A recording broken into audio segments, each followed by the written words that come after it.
가장 뜨거운 이슈 오늘의 헤드라인 출발 새아침 헤드라인 인터뷰.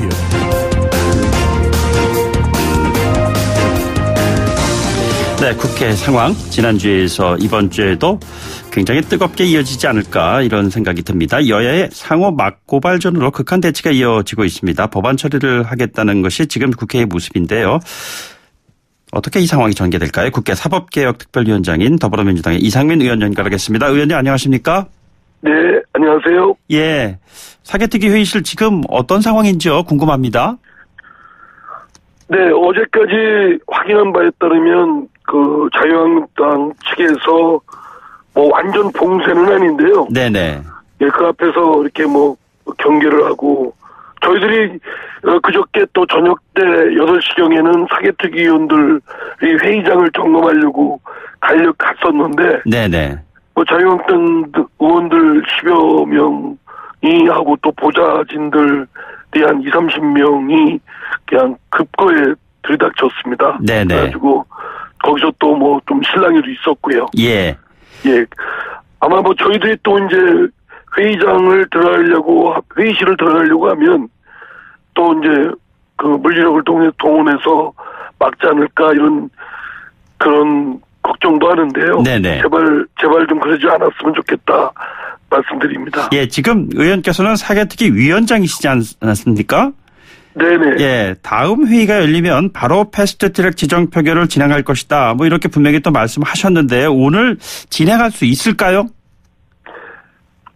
저 여건은 다 충분히 충족돼 있고 또 조건도 숙성돼 있다고 생각됩니다. 네네. 여러 가지 의원 출석이나 또 여러 가지 표 상황을 점검을 한 상황을 보면 여러 가지 개의를 하면 곧바로 국회법상 무기명 투표로 결정짓도록 돼 있거든요. 예. 그렇기 때문에 그건 뭐 위원장이 마음대로 할 수 있는 게 아니고 이거는 대책 토론이 필요한 것이 아니라 상정을 해서 시작을 하면 곧바로 이제 그 무기명 표결에 들어갈 수 있도록 했고 그런 여러 가지 제반 정황을 다 살펴보면 충분히 조건은 성숙되어 있습니다. 좀 구체적으로요. 바른미래당이 표결에 나설 수 있을까? 뭐 이런 의문을 제기하는 사람들이 꽤 있는 것 같습니다. 김관영 원내대표가 당 내용 때문에 시간을 좀 갖겠다 이런 얘기를 한 가운데 말이죠.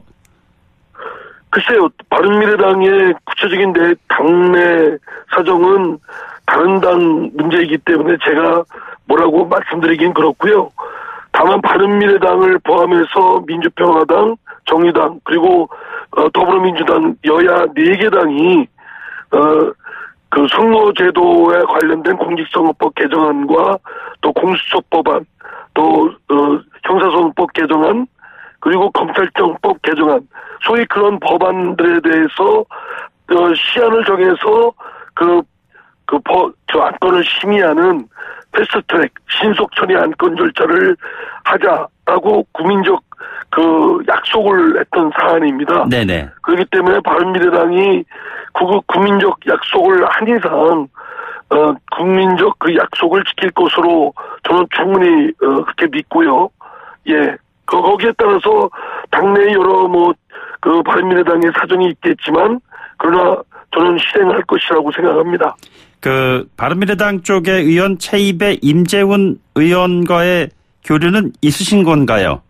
예, 직간접적으로 그 두 분의 사법개혁특위 바른미래당 소속 두 의원이죠. 네네. 두 분의 의사를 직간접적으로 여러 차례 거쳐 확인해보고 점검하였습니다. 네네. 언제든지 사개특위가 열리면 민주평화당의 박지원 의원님까지 포함해서 네네.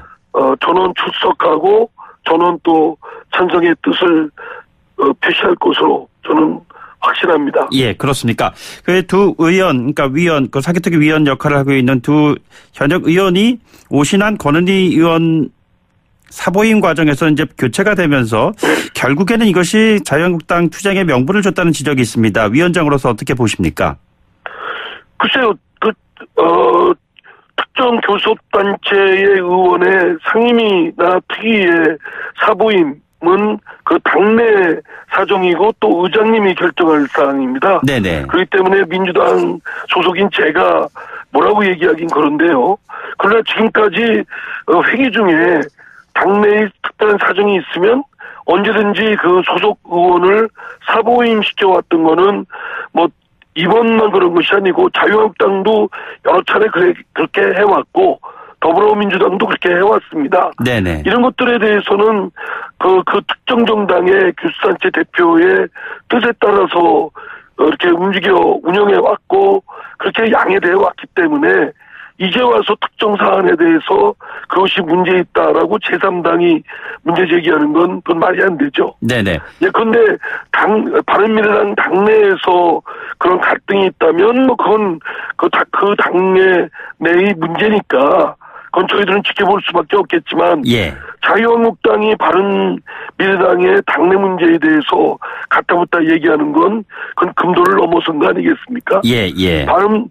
자유한국당은 그 사법개혁 특위에 적극 참여해서 이 법안의 심의를 적극적으로 또 치열하게 좀 협의를 좀 했으면 좋겠다 이렇게 말씀드립니다. 예, 한국당은 뭐 국회법 예를 들면서 그 적법한 절차로 사보임이 이루어지지 않았다 하면서 지금 장외투쟁까지 하면서 본인들의 그 공세를 지금 강화하고 있는 건 아니겠습니까? 그런데 이 고발 사태까지 이어지고 있고요. 고발이 전원당하는 일이 있어도 투쟁을 멈추지 않겠다. 이런 상황에서 한국당이 협상 테이블에 앉을 수 있을까요? 그게 나경원 원내대표가 말이 안 되는 게요. 네네. 아니 전원이 고발돼도 투쟁을 하겠다고 말하는데 전원 고발당할 짓을 하지 말아야죠. 그 고발당한 것이 왜 그렇겠습니까?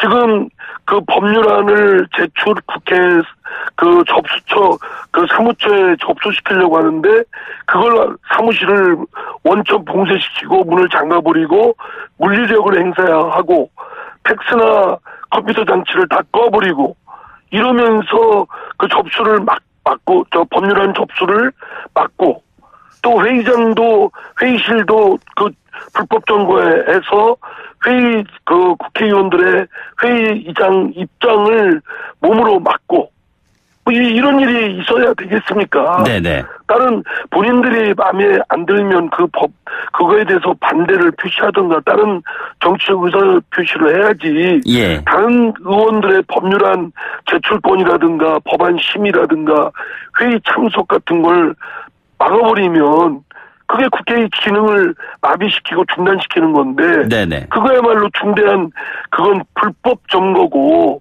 말하자면 군사력을 동원했다면 그건 군사 쿠데타에 준하는 사태인데 그건 국가 기능의 중대한 침해이고 그건 중대 범죄입니다. 국회법상 이미 중대 범죄 5년 내지 7년 이하의 징역형에 처할 수 있는 중대 범죄입니다. 네네. 그런 사실을 다시 한번 상기할 것을 촉구합니다. 예. 그 위원장님이시니까요. 저희가 좀 그 세부적인 사안 하나 좀 여쭤보도록 하겠습니다. 그 여야 4당이 합의한 공수처 법안을 보면요. 국회의원 대통령 친인척에 대한 직접 기소할 수 없는 예를 들자면은 기소권 범위에 대해서도 과거에 비해서는 미치지 못하는 그러한 결과를 내놓는 것인데 굳이 이번에 반드시 통과시켜야 하는 이유가 무엇입니까? 살아있는 권력 또 최권력층 그리고 판검사 뭐 국회의원까지 포함해서요. 이런 사람들에 대해서는 비리를 항시 감시하고 그리고 비리가 있다면 반드시 척결하라는 것이 국민적 요구이고 주문사항입니다. 네네. 물론 당초에 저희 더불어민주당이 기획했던 안은 대통령과 주변 인물 또 국회의원들까지 다 포함해서 수사는 물론 그 재판에 회부하는 기소권까지 맞도록 하려고 했으나 바른미래당에서 수사권과 기소권을 공수처가 모두 갖는 건 문제가 있다라고 문제 제기했기 때문에 부득이 판검사 그리고 경무관 이상의 경찰에 한해서만 부분적 기소권을 갖는 절충안을 이번에 부득이 했습니다. 그거는 10걸음 나가는데 10걸음 못 나가면 5걸음이라도 나가야 되고 5걸음 못 나가면 1걸음이라도 나가야 되겠다라는 충정이고요. 일단은 그 최권력자에 대한 수사, 비리 감시 이런 것들을 위한 공수처 제도를 도입을 이번에 하고 그리고 나중에 추후 보완을 통해서 국회의원이나 또 다른 빠져있는 부분들을 다 포함시키도록 하는 입법적 조치가 전략적으로 그게 합당하겠다라고 해서 그렇게 했던 것입니다. 네네. 나경원 원내대표가 청와대 홍위병 검찰을 만드는 제도다. 이렇게 공수처법과 관련된 언급을 했습니다. 이 부분은 어떻게 보시는지요? 아니 왜 청와대 홍위병이라고 하나요?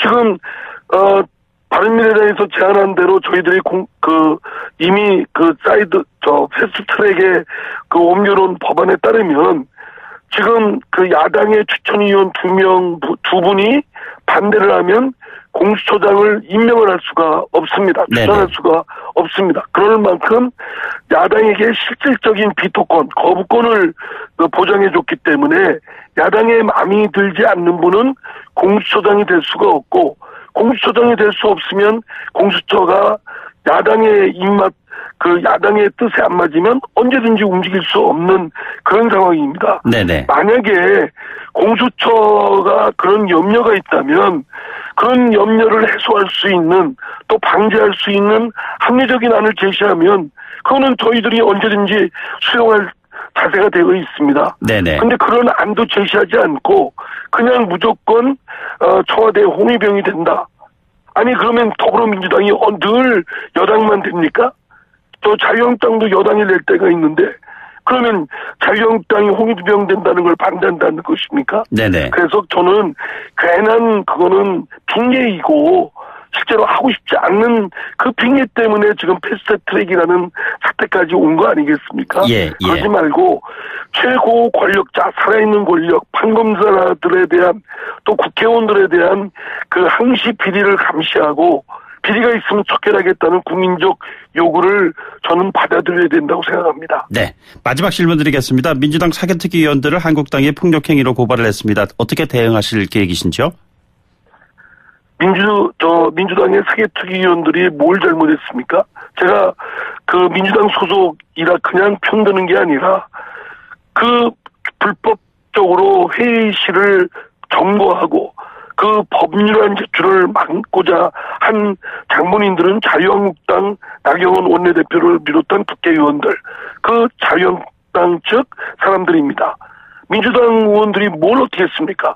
그냥 회의실에서 쫓겨나고 법안 제출을 하지 못하고 그냥 무력하게 바라보고만 있었고, 그런 상태에 대해서 오히려 피해자 코스프레 하는 것, 그런 기만책 쓰지 않기를 바랍니다. 국민이 다 지켜보고 있고요. 다 찍어놓은 방송사에 필름들 다 있습니다. 예. 알겠습니다. 위원장님, 오늘 말씀 여기까지 듣죠. 오늘 말씀 고맙습니다. 네, 감사합니다. 지금까지 국회 사법개혁특별위원장인 더불어민주당의 이상민 의원이었습니다. 1부 마치고요. 2부에 돌아오죠.